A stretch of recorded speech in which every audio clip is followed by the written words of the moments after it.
Hello viewers, welcome to Vicky movie view. இந்த வீடியோவில் நாம் பார்க்க போகிற படம் 2024 ரிலீஸ் ஆன சிஸ்டர் மிட் நைட் படத்தை பற்றி பார்க்க போகிறோம். இந்த படத்தில் ராதிகா ஆப்டே தான் மெயினான ரோலில் நடிச்சிருக்கிறாங்க. படத்தோட ஆரம்பத்திலே ராதிகா ஆப்டேவும் இன்னொருத்தரும் கல்யாணம் ஆகி வந்துக்கிட்டு இருக்காங்க. புதுமண தம்பதியாக இறங்கி தன்னோட வாழ்க்கையை ஒரு ஸ்லம் மாதிரி ஒரு ஏரியா இருக்குது. அதில் பார்த்தீங்கன்னா அந்த பக்கத்தில் இடிஞ்சு, அதாவது பிளாட்பாரத்து மேலே ஒரு வீடு இருந்தால் எப்படி இருக்கும், பிளாட்பாரத்து மேலே குடியிருக்கிறவங்க ஒரு வீட்டில் ஒருத்தனை கல்யாணம் பண்ணி அன்றாடம் கூலி வேலைக்கு போகிறவனை கல்யாணம் பண்ணிக்கிறாங்க. அந்த இடத்துல அவங்க தன்னோட வாழ்க்கையை தொடங்குறாங்க. தன்னோட வாழ்க்கை ஒட்டாத மாதிரியே போயிட்டு இருக்குது. அவன் நைட் ஆனால் படுத்துக்கிறான், காலையில் எந்திரிச்சு போயிடுறான்.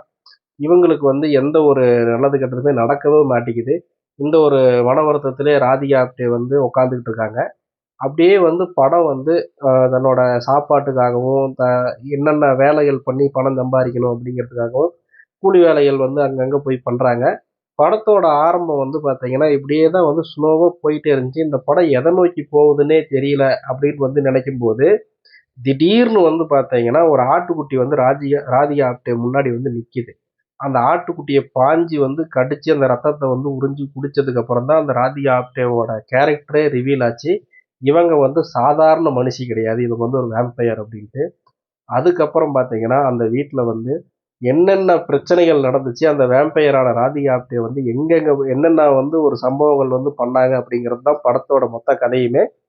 இந்த படத்தில் பார்த்தீங்கன்னா ராதிகா ஆப்டேவோட நடிப்பு பார்த்தீங்கன்னா ரொம்ப அசாத்தியமான நடிப்பு.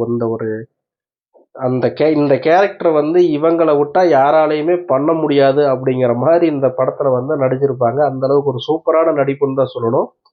இப்படி கூட ஒரு வேம்பயர் படத்தை எடுக்க முடியுமா அப்படிங்கிறது இந்த படத்தில் நிரூபிச்சிருக்கிறாங்க இந்த டீமு. இதுக்கு முழுக்க முழுக்க ராதிகா ஆப்டேவோட நடிப்பு தான் மெயின் காரணம்னே சொல்லணும். அந்த அளவுக்கு ஒரு சூப்பராக இருந்துச்சு.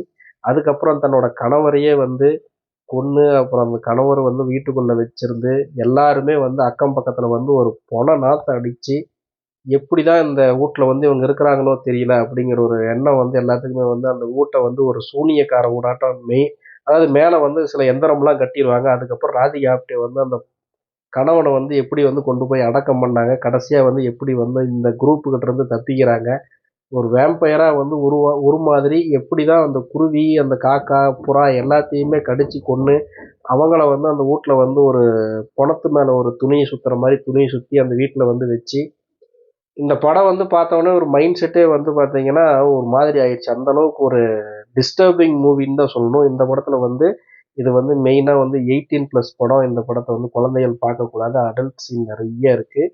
அதனால் அதை கண்டிப்பாக பார்த்துக்கோங்க. இந்த படம் ஒரு வித்தியாசமான படம் பார்க்கணும் அப்படின்னு நீங்கள் நினச்சிங்கன்னா கண்டிப்பாக இந்த படத்தை நான் ரெக்கமெண்ட் பண்ணுவேன். இந்த படத்தை பாருங்கள். என்னோட சேனல் பிடிச்சா சப்ஸ்கிரைப் பண்ணுங்கள். நன்றி, வணக்கம்.